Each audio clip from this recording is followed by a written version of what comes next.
Hello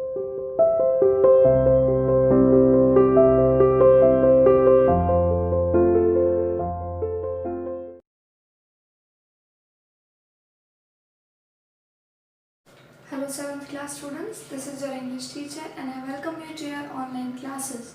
Today we are going to read about direct and indirect speech, that is from our grammar section. जैसा कि आप जानते हैं कि हम अपना लिटरेचर सेक्शन लगभग कंप्लीट कर चुके हैं और अब हमने पहले हमारा जो ग्रामर टॉपिक था वर्ब, उसके बाद हम आते हैं हम हमारे डायरेक्ट इनडायरेक्ट स्पीच के ऊपर, जिसके अलग अलग नाम हैं। एक नाम है नरेशन,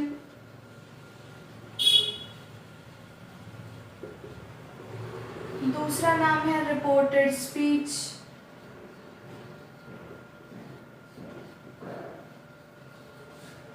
और तीसरा नाम जो आप बोर्ड पर लिखा हुआ देख सकते हैं। तो narration, reported speech, direct, indirect क्या होते हैं, किसे कहा जाता है, इस चीज़ के बारे में हम आज के वीडियो में डिस्कस करेंगे। पहले एक इजी लैंग्वेज में आपको समझाने की कोशिश करती हूँ, उसके बाद फिर हम हमारी बुक की लैंग्वेज पर आएंगे, हमारी बुक की नॉलेज से सीखेंगे। देखिए यहाँ पर मैंने 3 चीज़ें लिखी हैं, that's A, B and C, ठीक है। और यहाँ पर A और B के बीच में कोई कन्वर्सेशन चल रही है, ठीक है। अब A ने B को क्या कहा है, ये बात उसके पास डायरेक्ट जा रही है, मतलब B के पास डायरेक्ट जा रही है। आप और मैं, सपोज कोई भी एक बच्चा और मैं बात कर रहे हैं आपस में, तो वो क्या कहना चाहता है, मेरे पास ये बात डायरेक्ट आ रही है। लेकिन जब मैं कहूँ कि मुझे वही बात C तक पहुँचानी है, मतलब मैं A और C की बात कर रही हूँ, अब मुझे बात A और C तक पहुँचानी है। C तक बात पहुँचाने के लिए मैं B को यूज़ करूँगी, और B जिस तरीके से अपना मेथड शो करेगा, मतलब B जिस तरीके से बात बताएगा C को, वो हमारी इनडायरेक्ट तैयारी हो जाएगी। दोबारा देखिए एक बार, 2 लोगों के बीच में बात हो रही है, डायरेक्ट मेथड है, मुझे सीधा इसी को बतानी है वो बात। लेकिन जब मैं किसी और इंसान के पास बात पहुंचाना चाहती हूँ ना, ये मैं हूँ, ठीक है। जब मैं किसी और इंसान के पास ये बात पहुंचाना चाहती हूँ और ये बीच में मीडिएटर का काम करे, मतलब इसके थ्रू मैं इसके पास बात पहुंचाऊं, तो वो मेरी हो गई है इनडायरेक्ट मेथड।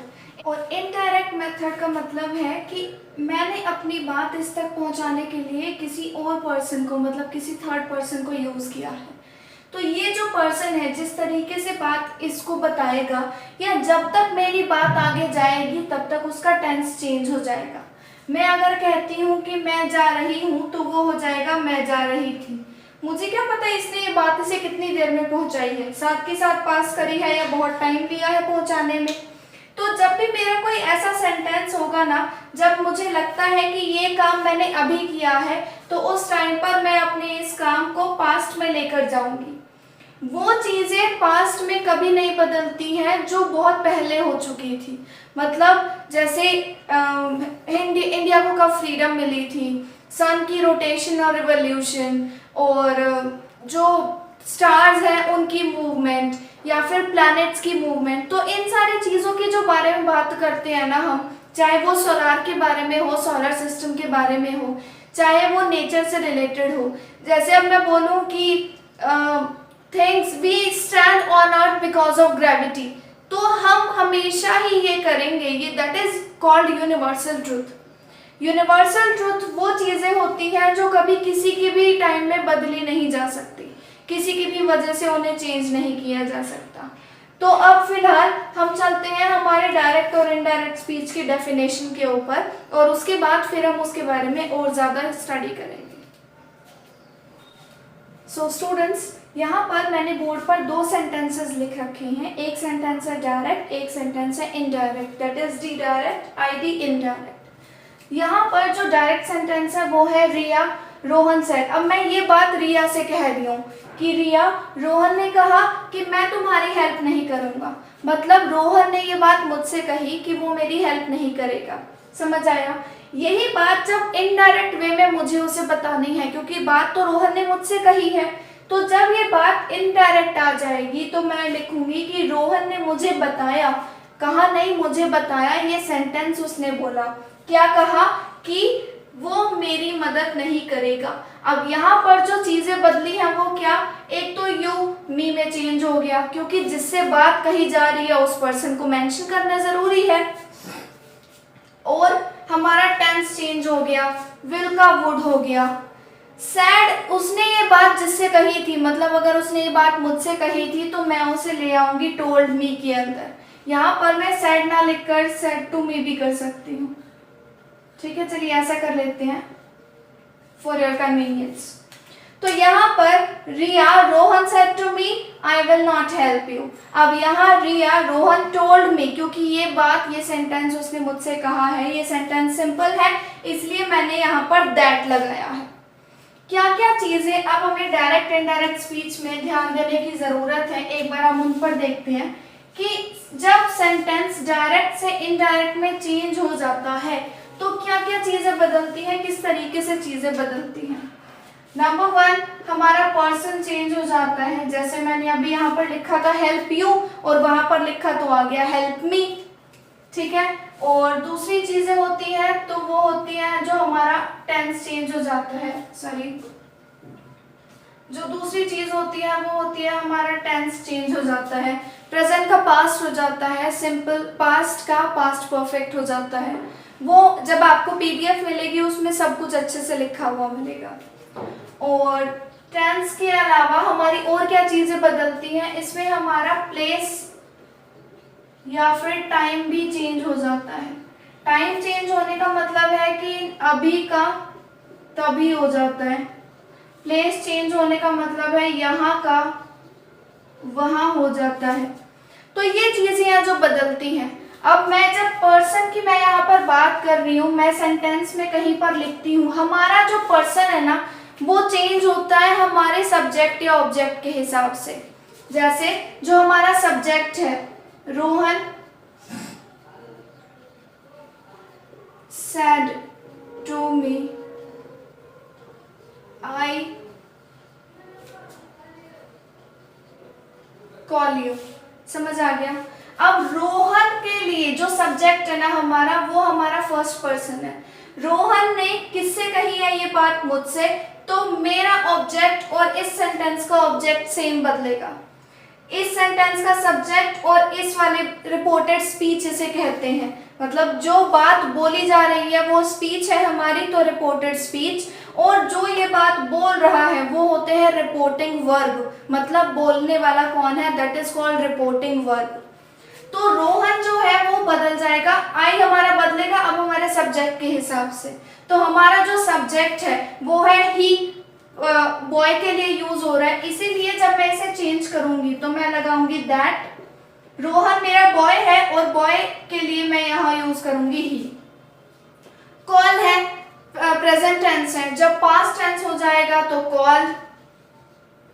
और मी मतलब मेरे लिए बात हो रही है, और जो यू है वो मेरे लिए यूज किया जा रहा है, तो यहाँ पर मी हो जाएगा।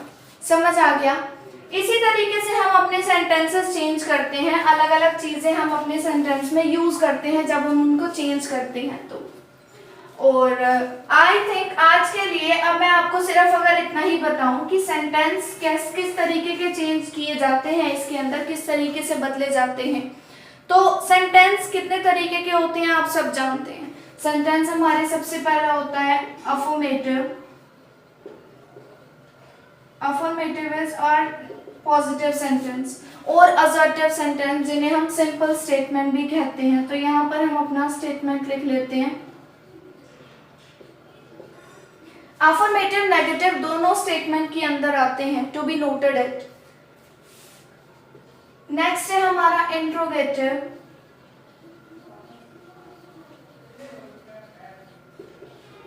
इंट्रोगेटिव सेंटेंसेस वो सेंटेंसेस होते हैं जो क्वेश्चन मार्क वाले होते हैं। यहाँ पर चलो मैं ब्रैकेट में बता देती हूँ, जहाँ फुल स्टॉप होए वो स्टेटमेंट, जहाँ क्वेश्चन मार्क होए वो अब इंट्रोगेटिव। एक्सक्लेमेटरी, एक्सक्लेमेटरी होती है जहाँ एक्सक्लेमेशन का साइन होता है, वो एक्सक्लेमेटरी कहलाए जाते हैं।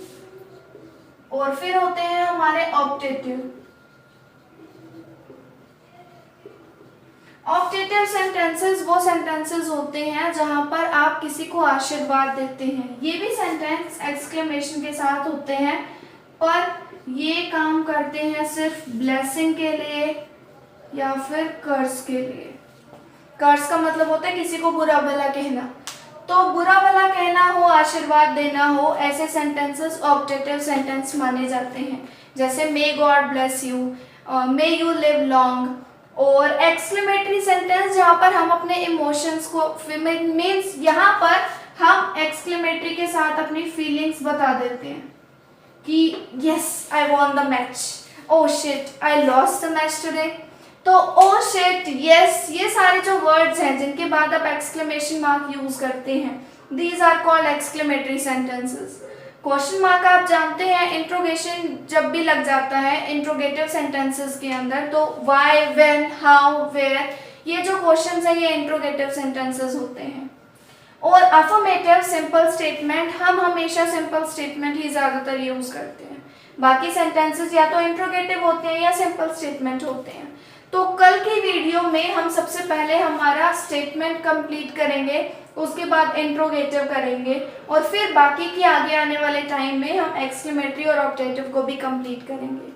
अभी के लिए आपको जो पीडीएफ दी जाएगी उसमें नरेशन की आपकी सिर्फ डेफिनेशन होगी और कितने पार्ट होते हैं, किस तरीके से क्या क्या यूज करते हैं। मतलब जैसे अभी मैंने बताया अब का तब हो जाता है, कल का पिछला दिन हो जाता है, या आने वाले कल का अगला दिन हो जाता है।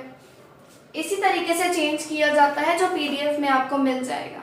सो आई होप आपको अब तक का पढ़ाया हुआ समझ आया होगा। किसी भी डाउट के लिए you can contact me. Thank you everyone, have a nice day.